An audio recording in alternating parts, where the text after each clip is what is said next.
Chief Justice, Associate. Please hold on just one moment. We want to tape record you.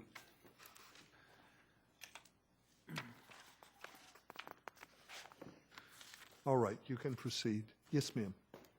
Chief Justice, Associate Justices, may it please the Court.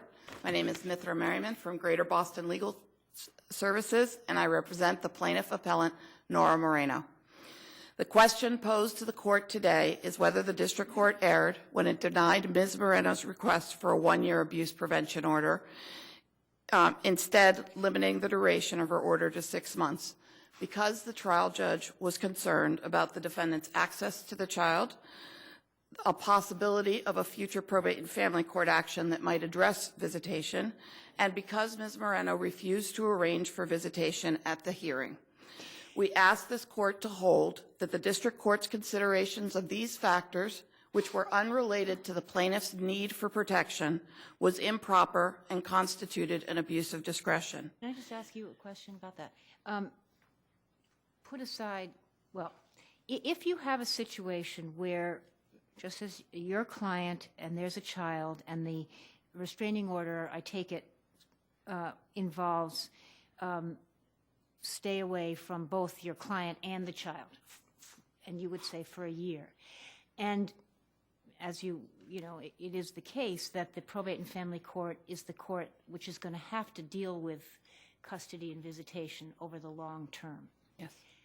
So are you saying, I guess I'm just wondering, the presumption in the guidelines is dealing generally with all cases of 209A. So if you have a situation where there is a child, is it an abuse of discretion? And I'm not thinking about the trying to get the custody or the visitation arrangement in the courthouse that day. Put that aside. But you just have those facts. Why should the judge not be concerned about the fact that ultimately this issue is going to need to be dealt with in a different court, and a year seems like a long time to not, not necessarily have that happen? Well, there's a couple good reasons, big reasons. The first is the statutory design of Chapter 209A. It's already taken into account the fact that defendant has an avenue of relief, and that avenue of relief is the same whether the duration of the order is 6 months or 1 year. Always go into the probate and family. He can walk to the probate and family court, and in fact, he has that access before the hearing and after. In addition, any probate and family court orders will supersede the orders, and the probate and family court, it's been dealt with, can, under a trial court interdepartmental order, can sit as a district court judge and amend the no contact orders as needed. The second reason is, and then finally, he could always modify an order, a 209A order at a later date. So there's all avenues of relief. The judge shouldn't concern him or herself with the defendant's choice of litigation strategy, because in the 209A hearing, there's no, the focus is very narrow. It's a statute, a remedial statute, focused on what is needed for the plaintiff's protection. And that's why it's a concern. So what is needed for the plaintiff's protection? I guess, is the child, how does the child figure into what is needed for the plaintiff's protection in that scenario? Well, each case has to be decided on its own facts. I think here the safety, and often the safety of the plaintiff and the child are interwoven, especially when a child, as this child was, is younger than the age of 4. He was 3, right? Yes. So it depends on the facts of the case. And in this particular case, the plaintiff was harmed. She was beaten and assaulted when she was 8 months pregnant. She writes in her affidavit that there was ongoing abuse, and that the last time he hit me, he took my phone away, so I couldn't call the police. So she was afraid that as part of the larger picture of abuse, he would take the child or hurt the child. And the judge in this particular case credited her testimony because she granted the order. She had no problem with extending the order. So then the second part is just what remedies should be granted and what is the guiding factor for the remedies. And there, once the judge is fashioning a remedy, the court's, the standard in 209A Section 3 is that the judge will give any additional time reasonably necessary to protect the plaintiff. And that that standard is the judge's decision has to be guided by protective factors. It's in this two-step process where the judge determines should there be abuse, and then if there is, what remedies should the judge fashion.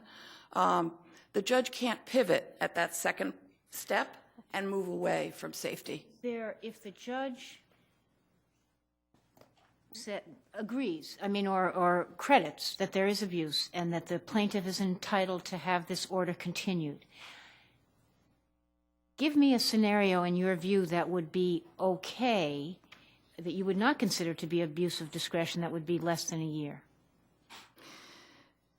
Do you think that it's never less than a year? It's a presumption. It's not a rule. And I agree, and we're not asking this court to say that the judge doesn't have discretion. That's clear in the guidelines. In the statute, it's clear that it's up to a year. You're just saying in this case it's an abuse because the facts are so strong about the abuse that warranted the order to begin with? Actually, in this case, it's wrong because the judge considered legally impermissible criteria. So in that second step where the judge is fashioning a remedy that's intended to protect the victim and her children if necessary, the judge at that point has to still focus on protective factors.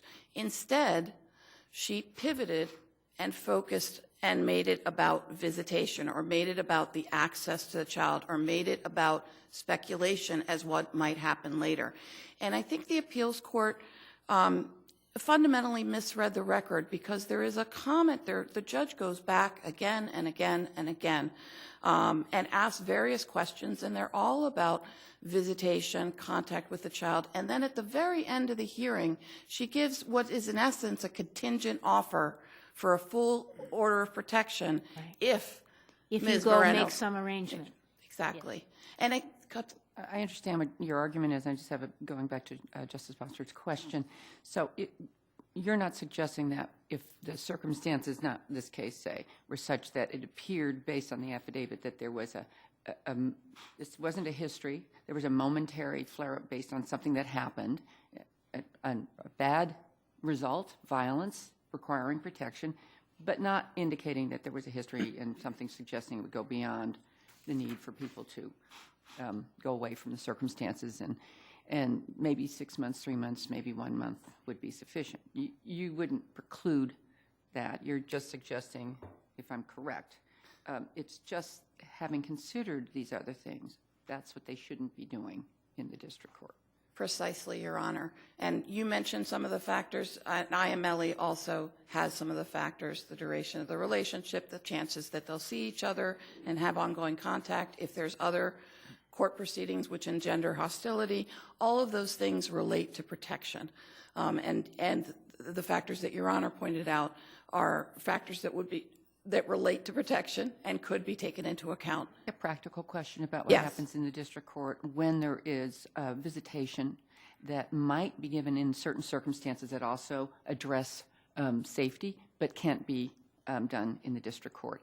Do the judges, are they permitted once they, let's say, okay, there's a safety issue here, here's a year, is it permissible for a district court to say, but as to child issues, we don't do that here, defendant, you should go to the district, to the family court? We believe, as to child issues, you mean if the plaintiff requests, to clarify, if the plaintiff requests custody and granted, and no access is part of the order.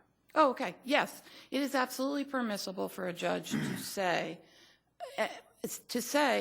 if the defendant asks for visitation, I'm sorry, sir, I can't order that, but you can go to the probate and family court. It's permissible to say to both parties at the end of a hearing, I suggest if you want to a permanent resolution of these matters, that you go to the probate and family court matter. But what we would look at in the record it's not those words alone, was the judge using that as a reason to shorten the remedy, the duration of the order, or to change some other remedy. Well, thank you. Your time is up. Thank you, Your Honor. May I just, okay. Thank you. Did you want to say something else? I just wanted to say we respectfully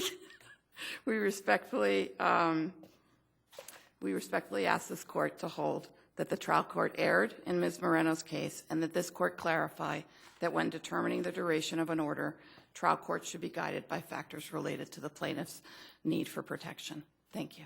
Thank you.